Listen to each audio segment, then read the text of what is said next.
If you were to think of some cutting-edge college majors, what comes to mind? Computer science? Engineering? What about social media?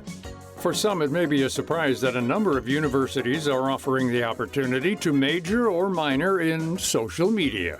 Some critics might ask, why pay several thousands of dollars to study something that you can mainly learn outside of the classroom? But supporters argue that there's a big demand for this kind of instruction. Also, there's much more to the industry than what meets the eye. One proponent is Dr. Robert Kozinets, a professor of journalism and marketing at the University of Southern California's Marshall School of Business. He currently teaches a highly sought-after social media course at the university called Influencer Relations, which he created in 2018. The bigger picture stuff we talk about in my class has to do with understanding the sociology of community and connection that people find online and understanding the psychology of persuasion that drives the appeal of particular influencers and of particular kinds of content that they put out. In short, an influencer is someone who uses their online audience and content to persuade people to act based on their recommendations. Today, some of the main platforms for social media influencers are Instagram, YouTube, and TikTok. There are many influencers with 10,000 or even 100,000 subscribers, but the top people in this field have millions of people watching and can make several millions of dollars each year through brand deals, product releases, and other avenues. There have been influencers on YouTube. Bloggers have been there. What's new is this awareness of the economic value of all of the conversations and discourse and audience gathering and content creation that people have been doing for a long time. So, yeah, if you are already a celebrity or if you've got some special talent or if you're, particularly funny or attractive in some way, you may have an edge over people and be able to turn that into something that you can monetize as a career. But if you're trying to do this based on, expertise or quality content and work your way up like most of the people who I talk to and work with did, it's a lot of time and energy. So you're basically running your own business. And many of those successful influencers that you see, they do have an infrastructure around them. They hire people to do their makeup. They have someone to do their professional editing. They may have a sound person. It's not just, you and a ring light.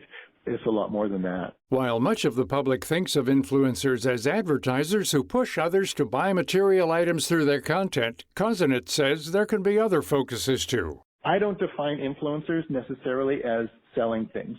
Influencers gather an audience to talk about something. So, for example, you have a lot of people who I would consider to be influencers who are online, who are promoting more simple living, a vegan lifestyle, scaling down, doing more with less, little homes, van life. I mean, I can go on. There are a lot of alternate voices out there who are using the media to communicate an idea that we can economically downshift. I think people tend to focus a lot of attention on these brand deals and brand contracts as being the essence of what an influencer is. That's part of it for sure. And economically, that's where a lot of the attention is. And it's also where a lot of the media is covering things because the media is still commercially driven. And so this idea that influencers are making people more consumerist, I think what's being reflected is a reflection of the system as it currently is.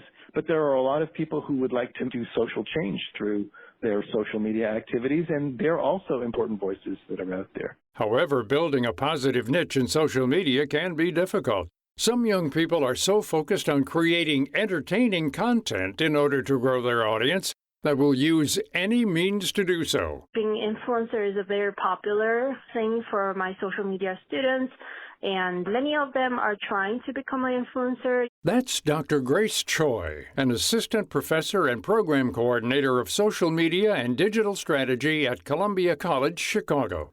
The university is one of the few that offers a 4-year bachelor's program catered towards students looking to carve out a career in social media. I do have to say my current social media students, they already are very deeply engaged in social media.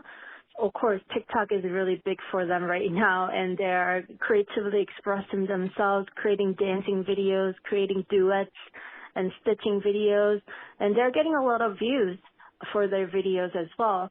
But I do have concern with TikTok in a way that there are a lot of challenges on TikTok, and it is very focused on entertaining, and I'm a little afraid that a lot of young people are lacking media literacy, digital literacy skills to think about their messages before putting out there.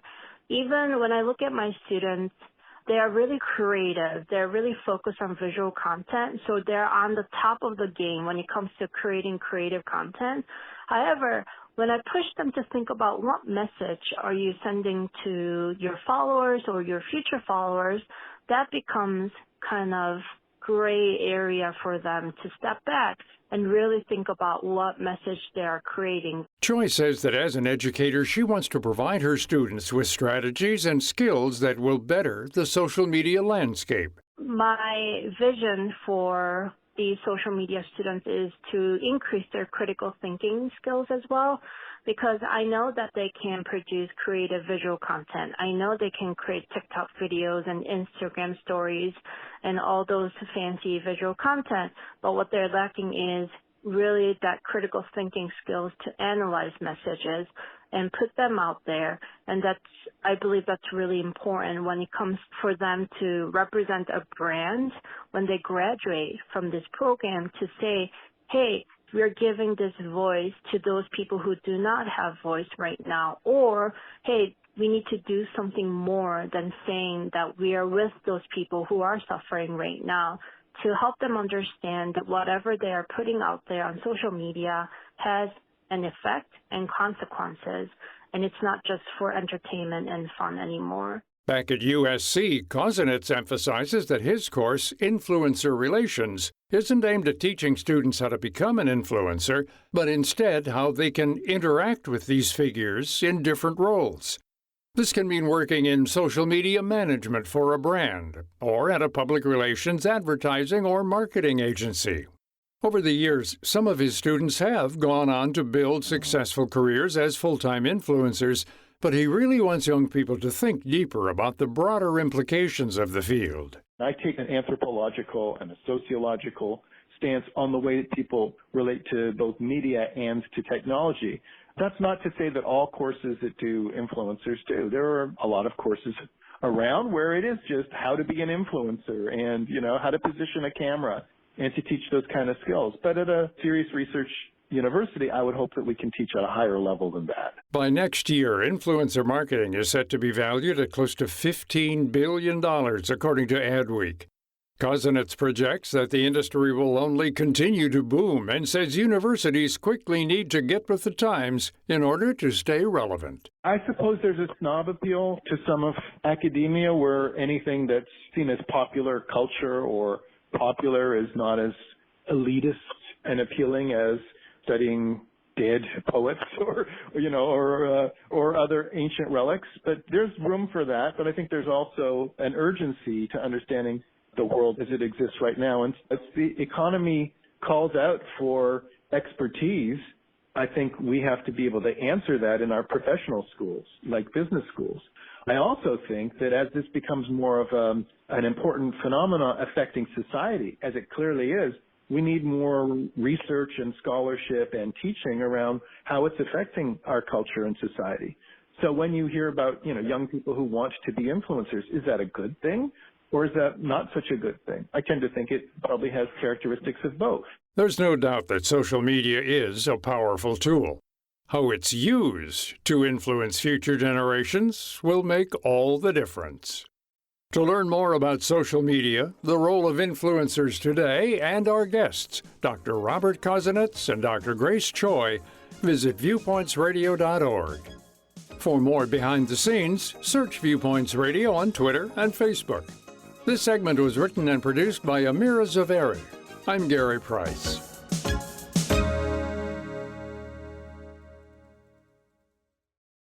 Welcome to today's Book Minute, brought to you by BookTrib.com, the leading source of book news and reviews.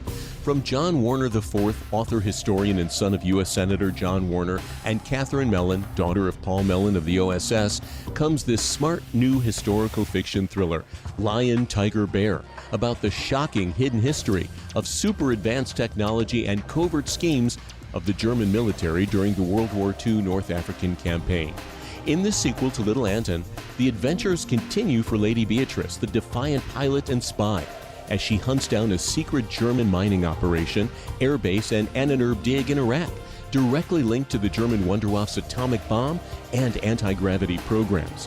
Readers will relish Warner's primary-sourced historical details and his boundless imagination. Lion, Tiger, Bear is available at bookstores and your favorite sources for books everywhere. All author profits go to wounded veteran charities.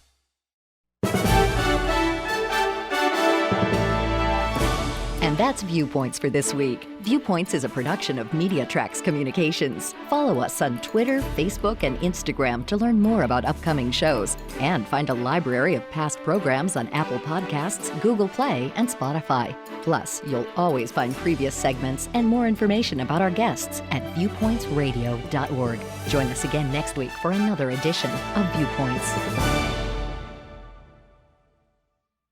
Coming up on Viewpoints.